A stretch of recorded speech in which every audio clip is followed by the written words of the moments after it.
Professor Dr. Golam M. Mathbor, so you are requested to have your talk, sir, please. Thank you. Distinguished Chair, Your Honorable Chief Guest, respected leadership of IFSW and ISSW, renowned opening speakers, eminent special guests, and participants of this international conference, Assalamu alaikum, and a pleasant good morning from New Jersey, USA.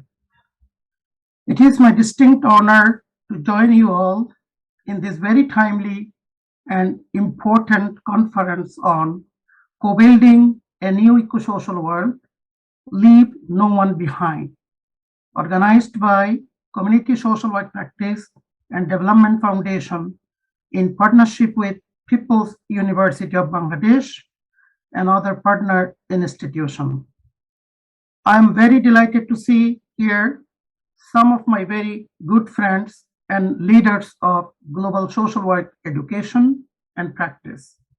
And of course, it is always a pleasure seeing the faces of my country of origin, Bangladesh.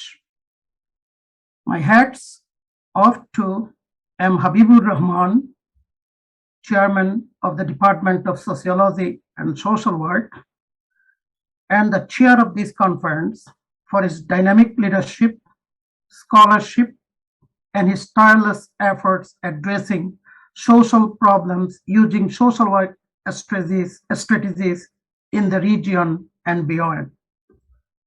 Indeed, the world is flat and becoming smaller in terms of virtual boundaries. We live in a huge global village, but the gap between rich and poor is ever widening. Consequently, there is an unadorned political chaos in the majority world.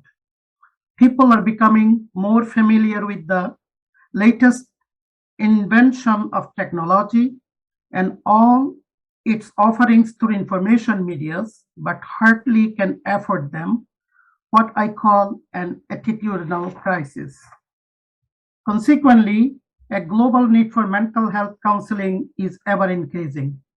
Gender disparity still exists even in the developed countries. Women earning is 2/3 of a man. Societies claiming economic growth, but the uneven distribution of resources making poor people poorer and rich people are becoming richer.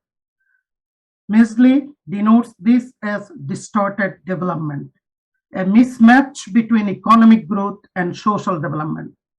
Both physical and social environmental degradation is at the highest level.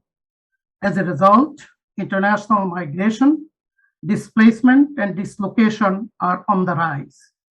Massive corruption and greed for wealth among the educated class in the society is further worsening this situation.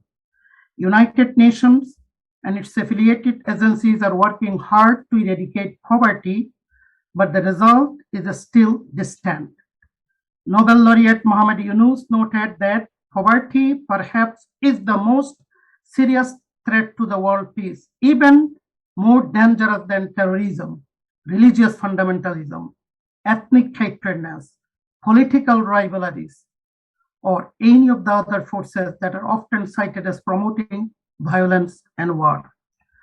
Countries are aiming to minimize the digital divide and trying to bring technology to the doorstep of people. And still, technology is a fashion for privileged class. There are 3 global institutions founded and led by social work professionals. International Association of Schools of Social Work serves and represents social work education globally. The International Federation of Social Workers represents the interest of social workers around the world, and the International Council on Social Welfare that monitor and influences social policy directives globally. All these 3 organizations are members of the United Nations. These organizations require more collaboration and partnerships influencing social and economic policies to safeguard the interest of our vulnerable population globally. Unless we work together, our world will remain endangered. Residual approach of use of social safety nets is a major impediment to social development in the world.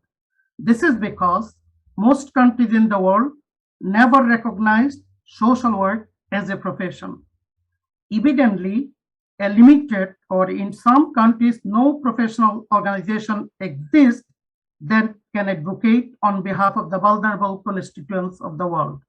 The result is that the population is becoming gradually marginalized, disenfranchised, and disentangled. Social work is a professional discipline deeply grounded in human rights and social justice since its inception. Social workers have a role to offer in ensuring that progress is made in addressing systemic inequality, and injustice. To me, ignorance, prejudice, bigotry, and stereotypes are socially constructed problems that continuously threaten our human rights as well as social, economic, and environmental justice until addressed. Social work education prepares us not only by providing the necessary knowledge base and skills, but also by enabling us to become advocates for the vulnerable constituents of our global population. Recognition of social work as a profession is pivotal to ensure quality services that empower vulnerable population. In leading social work in the 21st century, we must be equipped with the appropriate knowledge base and skills to address the needs of diverse constituents. We need to be skillful, gaining trust from various stakeholders and building consensus on shared interests. Partnership at all levels, from local to international, are crucial, leaving no one behind, and to achieve community resiliency and SDGs in such a globalized world. Social workers should maintain socioeconomic justice at the heart of our value-driven profession and to expand vision of social work role in stages of social development. We need to be more vocal, promoting gender equality. We should continue to advocate for the vulnerable population and to influence social policies in addressing the vast inequality, acute inequity, and social injustices in the 21st century and beyond. Let us be more dynamic, imaginative, and proactive in envisioning the role of social work profession in establishing the rights of people hitherto excluded from benefits of development.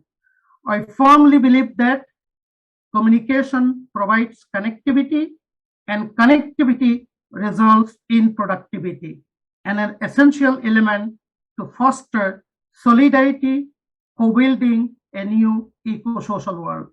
I hope that each of you will become part of the change needed to strengthen social solidarity by participating in productive community resiliency discussion and by accepting that all countries and their population can be more productive when they are globally connected.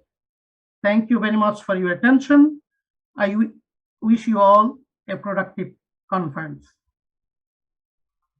Thank you, sir.